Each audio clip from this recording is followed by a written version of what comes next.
E aí pessoal, tudo bem? Eu me chamo Vinícius. No vídeo de hoje a gente vai falar sobre o Prêmio Nobel de Fisiologia e de Medicina do ano de 1903 com o nosso Dr. Finsen, tá? Ryberg Finsen é o nome do investigador e médico, né, dinamarquês que venceu esse prêmio tão importante.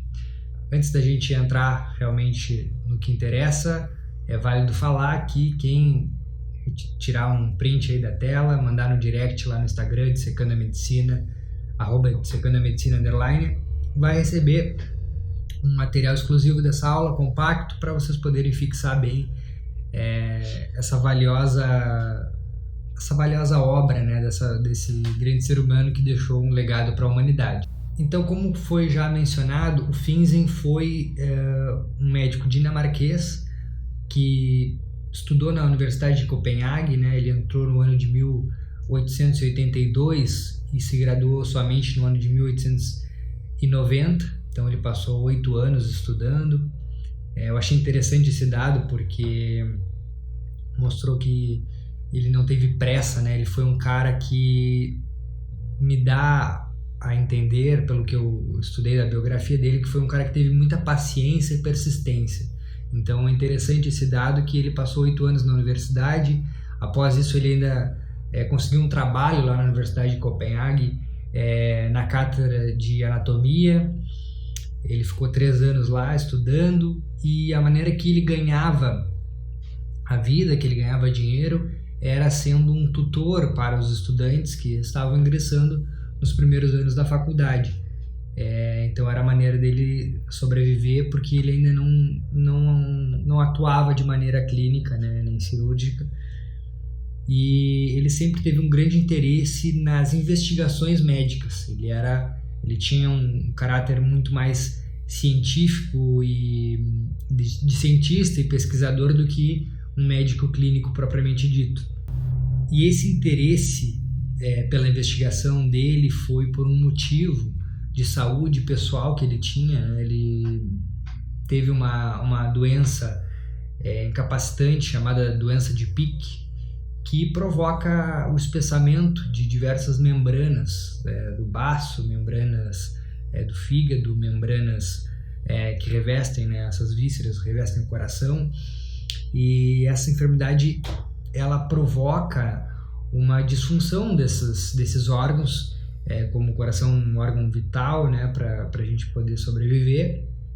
E isso fez com que ele tivesse sérios problemas e a sua vitalidade fosse bem afetada.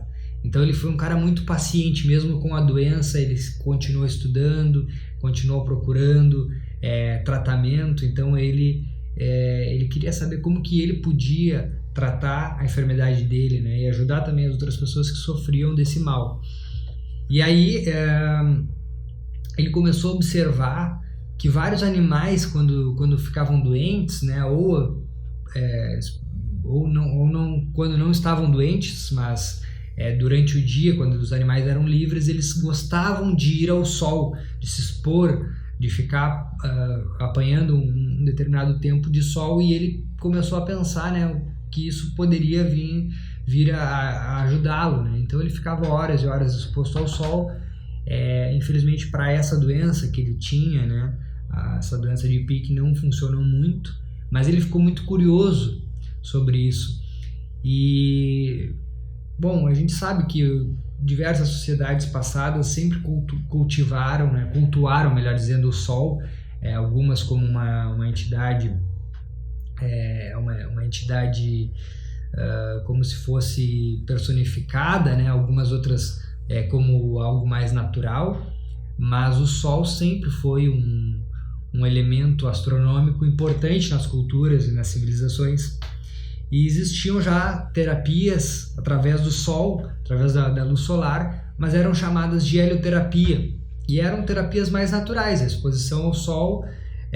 E naquela época não se sabia realmente, se pensava que era um efeito sobre o sangue, sobre a energia da pessoa, né, que ela ficava renovada. Algumas pessoas até não se alimentavam muito e se expunham mais ao sol e pensavam que ali elas podiam obter a sua energia, né, de maneira semelhante às plantas, né? Porém, obviamente, a gente sabe que não é bem assim que funciona.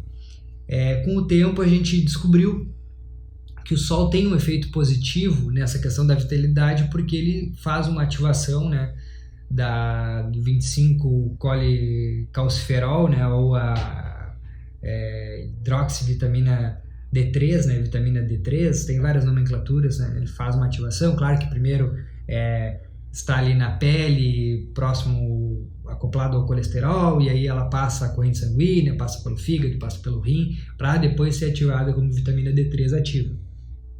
Enfim, o Finzen se autotratava assim, e ele viu que isso tinha um certo potencial. Então ele começou a investigar como que a luz ultravioleta, né, como essas ondas eletromagnéticas podiam participar de tratamentos. E o que ele fez de interessante foi que ele passou a pedir que alguns pacientes que tinham enfermidades participassem de alguns experimentos. E os primeiros experimentos que realmente funcionaram foram para aqueles pacientes que tinham a varíola, né? Antes da varíola ser erradicada, se eu não me engano foi em 1980 que a gente erradicou ela em todos os países, né? A humanidade ficou livre dessa doença, mas a varíola foi uma enfermidade pandêmica muito complicada, levou à morte de diversas pessoas, e aquelas pessoas que sobreviviam, elas ficavam com o rosto desfigurado. Então, assim, em sociedades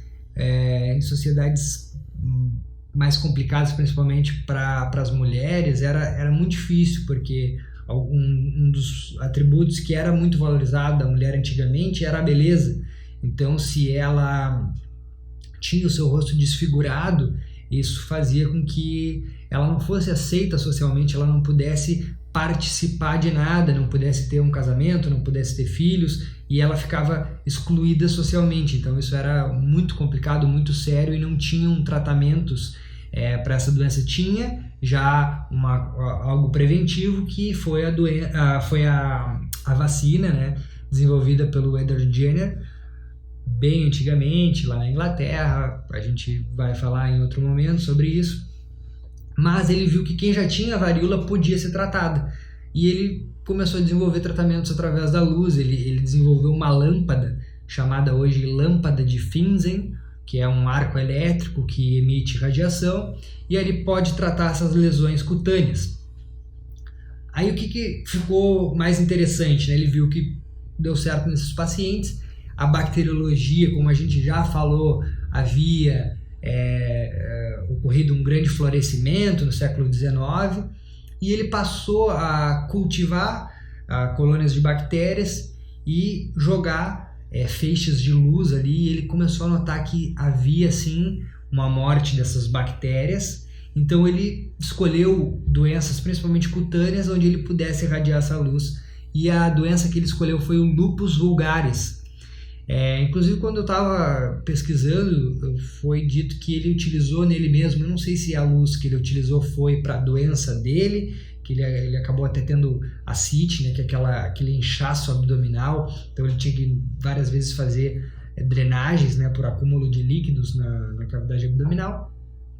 Mas ele disse que ele utilizou o tratamento, a fototerapia, a lâmpada de Finzen nele mesmo. Eu não sei se foi pela doença de Pick ou se ele teve o lupus vulgaris. Bom, independente disso, o que aconteceu? Ele trouxe novamente vários pacientes, pelo que eu consegui ler, em torno de 800 pacientes durante um período de 5 anos, e teve resultados maravilhosos nessas pessoas que também tinham o rosto desfigurado. Então é importante a gente mencionar isso, porque as mulheres sofriam muito mais que os homens em diversos aspectos, e nesse também, quem tinha o padecimento dessas doenças acabava que era excluído socialmente. E aí ele desenvolve esse tratamento. O lupus vulgaris, é importante falar que é causada lá pelo Mycobacterium tuberculose, ou bacilo de Koch. Novamente falando dele, é difícil não mencionar do Koch nesse século XX. final do século XIX, porque ele estava sempre aí nas investigações, principalmente das doenças infecciosas. Então, eu vou acabar invariavelmente falando dele nesse começo agora. E aí, como não existiam ainda antibióticos, a gente não tinha descoberto a penicilina, não tinha descoberto a sulfa e outros tratamentos que podiam tratar essas doenças infecciosas, a fototerapia foi um tratamento revolucionário, né, através de um elemento físico, por assim dizer, não de um composto farmacológico, que podia matar essas bactérias, podia tratar e a pele das pessoas poderiam voltar novamente, não 100%, mas elas podiam ter um tratamento interessante.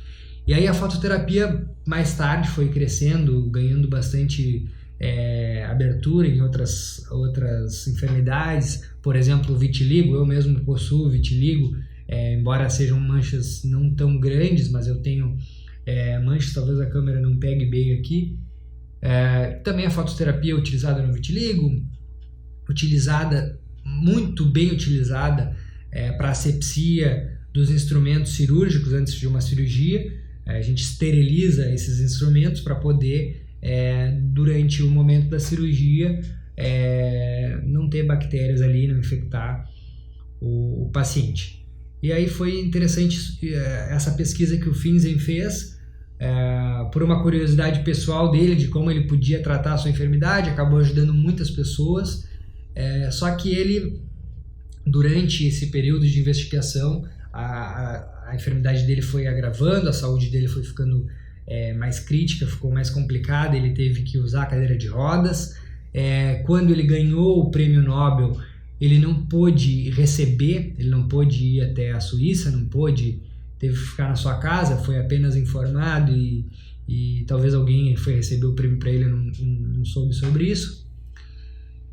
E infelizmente, após um ano da sua premiação, do reconhecimento da sua obra, ele acabou falecendo. Mas ele deixou um legado muito interessante, muito importante, da paciência, da perseverança, de mesmo com essa enfermidade incapacitante que ele teve, ele não deixou de seguir fazendo investigações, deixou uma tecnologia que hoje eu não sei se é tão usada, eu acredito que muito menos usada, hoje existem tecnologias melhores, mas deixou uma tecnologia importante e trazendo à luz, né, a fototerapia, que era um tratamento muito antigo, usado por civilizações antigas, para dentro do consultório, mexendo com luz ultravioleta, luz azul, luz vermelha.